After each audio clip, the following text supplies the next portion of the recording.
The world is betting $250 billion on green hydrogen by 2035. The target?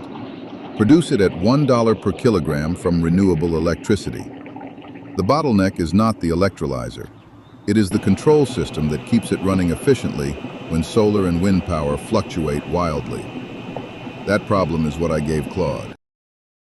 In 2025, I used Claude to design a complete adaptive control system for a 10-megawatt PEM electrolyzer, the type being deployed globally in green hydrogen projects.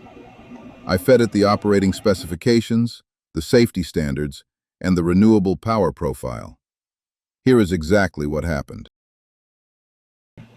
To understand why the control system matters, you need to understand what happens inside a PEM electrolyzer. Water enters the anode. Electricity splits it into hydrogen and oxygen. The membrane passes only protons to the cathode, producing pure hydrogen gas at up to 80 bar pressure. The control problem. Renewable electricity input swings by 40% in minutes as clouds pass or wind gusts. Traditional fixed set-point control cannot respond fast enough. Unstable current density accelerates membrane degradation. Efficiency drops. Hydrogen costs more. The control system is worth as much as the electrolyzer hardware itself. Step 1. Load the technical context.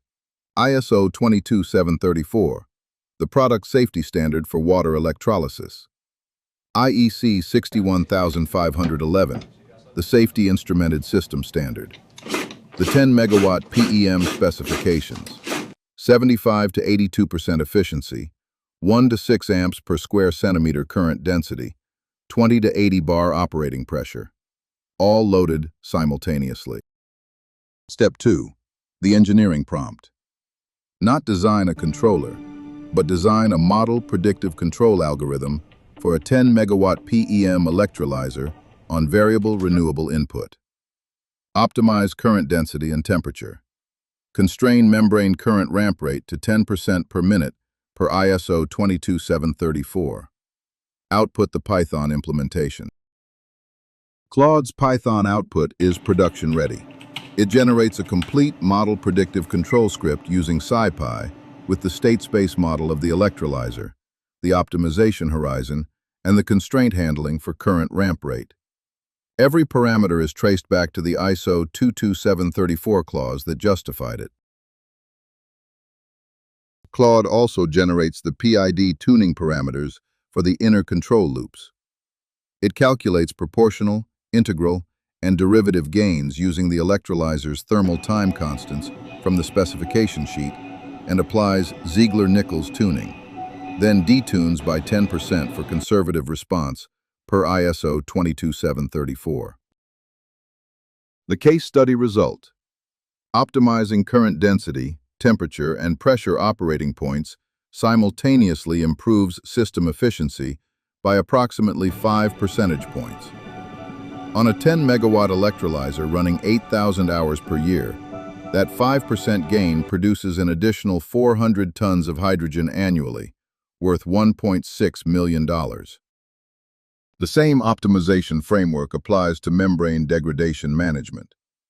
Claude generates a model that predicts membrane aging based on cumulative current density stress. Operating below peak current density when renewable power is abundant extends membrane life by an estimated 15%, saving tens of thousands in replacement costs. The safety instrumentation design is where Claude's analytical depth becomes most powerful and most carefully watched. IEC 61511 requires a safety instrumented system for hydrogen production. I asked Claude to generate the SIL-2 determination worksheet and the emergency shutdown logic for hydrogen leak detection. Claude also classifies the hazardous area zones around the electrolyzer per IEC 60079-10-1.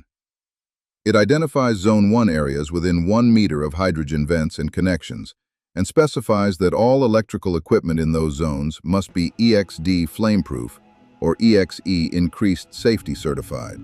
Here is where honesty matters. Claude made 2 errors I had to catch. First, It specified a membrane rated to 50 bar when the system operates at up to 80 bar, a dangerous underspecification. Second, it missed NFPA2's ventilation requirement of 6 air changes per hour for enclosed hydrogen spaces. The role of the engineer does not disappear, it transforms. Instead of spending weeks writing MATLAB models from scratch, the engineer spends their time validating assumptions, catching dangerous errors, and making professional safety judgments. Claude compresses the routine. The engineer focuses on the consequential. This is engineering 2.0. Rationale for hazard mitigation, keeping the system robust and not buried in code details. The $250 billion green hydrogen industry needs better control systems more than it needs better hardware. Claude cannot sign off on a safety system, but it gives every engineer who uses it 10 times the analytical capacity.